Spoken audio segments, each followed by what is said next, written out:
Good afternoon, I'm Siobhan Caulfield with Hunter News. Police are concerned for the whereabouts of a mother and baby who have not returned to their home in Medford. Talitha Perry phoned her sister yesterday morning to say she was walking to a Medford surface station to buy cigarettes with her 3-week-old daughter, Camilla Lee. Talitha's sister reported the pair missing last night after she found they had not returned to their nearby home. Sonia Roberts from Police Headquarters is urging anyone with any information to contact Crime Stoppers on 1800 333 000. Talitha, who is developmentally delayed, has been described to police as being of Aboriginal or Torres Strait Islander appearance, 160 centimetres tall and of slight build. When she was last seen, Talitha was wearing a light green shirt, black singlet, black leggings and carrying a brown handbag. Camilla Lee was last seen wearing a white and pink jumpsuit and she was being carried in a blue 3-wheel jogging stroller. Paramedics have treated a man at the scene of an armed robbery at Jasmine this morning. Police say a man armed with a knife threatened staff at the Hungry Jack's restaurant on Blue Gum Road just after 6 o'clock. It's believed the assailant fled the premises with cash. The male attendant suffered minor injuries and is assisting police with their investigation. New South Wales opposition leader Luke Foley used a trip to the Hunter this morning to launch what he describes as Labor's plan to rescue TAFE in New South Wales.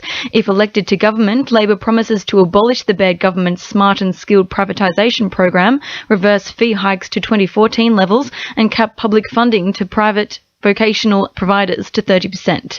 Luke Foley says 1,100 TAFE staff have lost their jobs across New South Wales over the past 4 years, which has had an impact on courses offered in the Hunter. And that has meant courses have been cut here in the Hunter. Tourism and hospitality courses at Cessnock, metal fabrication and welding courses at Glendale. So the TAFE system in the Hunter is suffering under the Liberals' cuts. AGL are in murky water while an investigation is being carried out after BTEX chemicals were found in water samples from one of its 4 Walk-Ivory wells. The New South Wales Environment Protection Authority and Department of Resources and Energy have permitted AGL to pump flowback water from the well this week while they carry out samples, and operations will cease until the investigation has progressed. Once the investigation is complete, the public will be informed of the outcomes. The Parliamentary Secretary for Transport and Roads has attempted to clarify statements he made regarding school zone flashing lights in the Hunter. Residents and Cessnock MP Clayton Barr were confused by statements Ray Williams made regarding all region schools having the lights when 6 electorates are not pervasively equipped.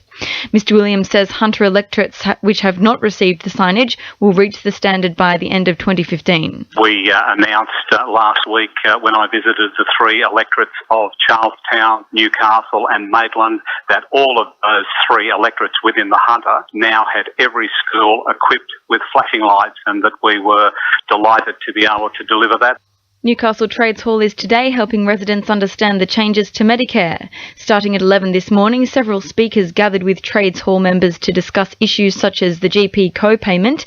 Newcastle Trades Hall Secretary Daniel Wallace says a lot of people are confused. Well, today we're holding an information session for supporters of the universal health system, that Medicare. There's been a lot of changes or proposed changes over the last 12 months around the $20 GP tax, the $7 GP tax, the $5 co-payment, all those sorts of things, and a lot of people ask questions, and today hopefully we get some answers. Now with sport, Edie Dimar.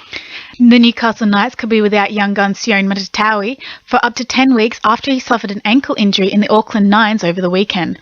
Matatawi was supporting a moon boot yesterday after injuring the ankle during the Knights' victory over Manly in the 3rd pool match at Eden Park on Sunday. The 18-year-old will undergo scans this week to determine the severity of the injury. The Newcastle Jets have secured South Korean left-back Lee Ki-ji for a 4-month contract. The news comes as Jets celebrate the signing of young attacker Travis Cooper to the side for the remainder of the season.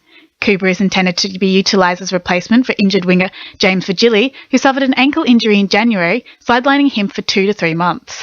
And Hunter basketballers Miles Cherry, Will Howell, Joel Ranch, Cassidy McLean and Laura McSpadden have been named in their respective New South Wales country teams and will head off to Ballarat in April to compete in the Australian Championships. That's sport. I'm Edie Dimar.